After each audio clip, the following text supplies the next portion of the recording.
control it. So the government shutdown, is the move on the part of the Republicans justified? Is fighting off Obamacare worth all this mess? I think there's something more going on behind the scenes. A lot more, actually. What do you mean?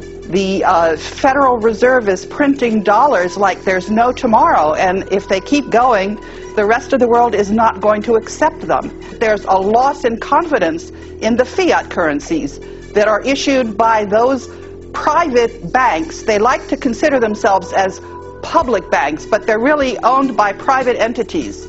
And these currencies are about to crash because they're valueless. That's what always happens to paper currencies that aren't backed by assets. Is Obamacare really that crucial for the U.S. economy? What we have here is a bill that was drafted by the medical insurance companies. It's not good for this economy. It never was.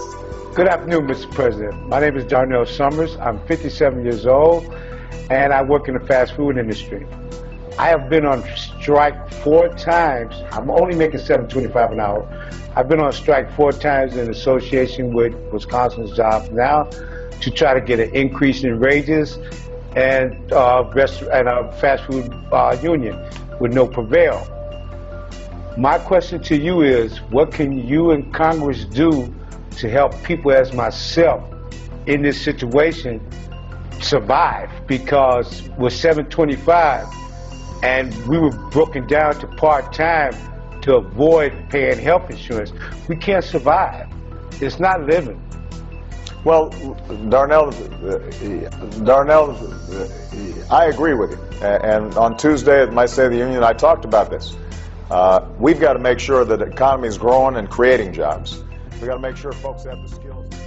The mainstream media is completely owned and controlled by the same companies, private companies, that own the Federal Reserve System. Most of the American citizens are clueless about the corruption that's rifling their economy.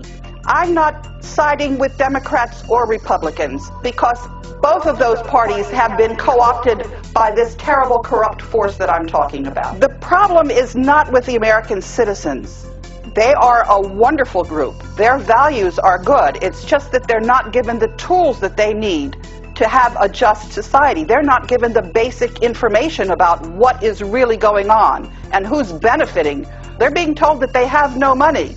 They have taken an entire city, Detroit, and declared it bankrupt, when what's actually happening is their tax dollars are not even staying in their society. Their tax dollars are going by treaty to the United Kingdom, and then they're being transferred to the Vatican. The U.S. Congress has been fighting with the presidency because the presidency has been in total contempt, and the highest legal officer of the United States government has also been in contempt of Congress in fighting this international corruption. It's obviously wrong this much power is concentrated in one place. Do you think China, for example, could steal its financial role for the United States? Or are they also controlled by the same financial elite you're mentioning? Well, I can tell you that the Jesuits have a very strong stranglehold on China as well. I want to share with you guys here a stark warning coming from General Petraeus. This man is stating that America is about to become no more, and we will become North America.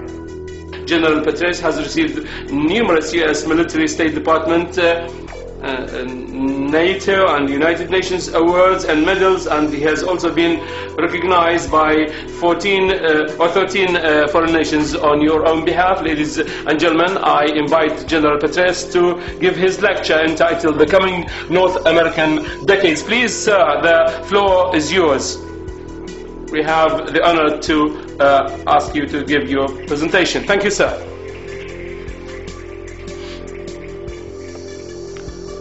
Shukran jazilan, Masal here. It is great to be with you all. It's wonderful to be back in Abu Dhabi, and an honor to be able to say a few words this evening.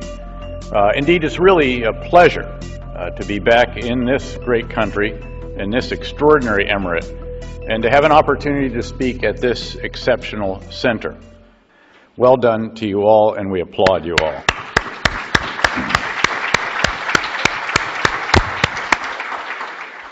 Well, I've been asked to speak this evening about a development that has been a surprise to many around the globe, that the world is on the threshold of what might be called the North American decades. This development is founded on a number of factors. Before beginning, I do want to just recall, as you did, thankfully, that before I spent those 37 years in uniform and served as the director of the CIA, I was actually a professor for a period of time. I taught economics and international relations after earning a PhD at Princeton, and now I'm putting those skills to use again in that position as the chairman of the KKR Global Institute, as a professor at the Honors College of the City University of New York, where I should note that I lead a seminar that is titled, appropriately, The Coming North American Decades. And for the international order that we have worked for generations to build. Ordinary men and women are too small-minded to govern their own affairs. That order and progress can only come when individuals surrender their rights to an all-powerful sovereign. I've come to the conclusion that he could imprison 10,000 Americans who oppose him on a pretext that it's for their own safety or it's for the national security, and you would say nothing. I'm pretty sure that the liberal would cheer it. That's how sick they've become. There may be a number of people who cannot be prosecuted for past crimes. In some cases because evidence may be tainted. But who nonetheless pose a threat to the security of the United States. We're not prosecuting them for past crimes, but we need to keep them in prison because of our expectation of their future crimes. Hey everyone, I just got this article that just came over my desk from a brother in the faith. It has to do with something that Obama did with the Jesuits. And you got to check this out. Pretty important. The headline reads, President Obama appoints Jesuit Father Thomas Rees to Commission on International Religious Freedom. Now, those of us that know about Jesuits, you know they don't want anything to do with religious freedom. Their definition of religious freedom is you're allowed to be Roman Catholic, and that's it. On my Words of a Beast page on the website, go to remnantofgod.org, just scroll down to RCC Exposed and go to Horrific, and then go to the Jesuit Oath. Before reading this oath, I'm not going to read the whole thing, of course, but in the oath, they more or less state that they're going to infiltrate every denomination on earth to meld them towards Catholicism. And this is why you see the ecumenical charge being so successful today. All churches are under Rome now, including the SDA Church.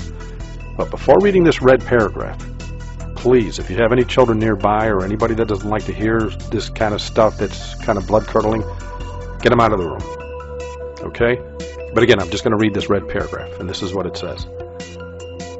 Oh, and by the way, before reading this oath had to be taken by this man who claims to be the head of the Commission of Religious Freedom. This oath was also taken by none other than Pope Francis I. Pope Francis I. If you want to go to RCC Exposed, go to the Popes of Rome, go down to Pope Francis here. This man's a Jesuit. He had to take this oath as well. I've got it, more or less the red paragraph on his page as well. Okay, so I'm going to read this red paragraph. So again, please have your children away from the screen. This is what it says. As I furthermore promise and declare that I will, when opportunity present, make and wage relentless war secretly or openly against all heretics, Protestants, and liberals, as I am directed to do, to extirpate and exterminate them from the face of the whole earth, and that I will spare neither age, sex, or condition, and that I will hang, waste, boil, flay, strangle, and bury alive these infamous heretics, rip up the stomachs and wombs of their women, and crush their infants' heads against the wall, in order to annihilate forever their execrable race. That when the same cannot be done openly, I will secretly use the poisoned cup, the strangulating cord, the steel of the poniard, or the leaden bullet, regardless of the honor, rank, dignity, or authority of the person or persons, whatever may be their condition in life, either public or private, as I at any time may be directed so to do by any agent of the Pope or superior of the Brotherhood of the Holy Faith of the Society of Jesus. Now, the Jesuits and the Pope claim to be Christians, but this is in no way a Christian oath. This is an oath from hell. Every aspect of this oath deals with force and death. Say.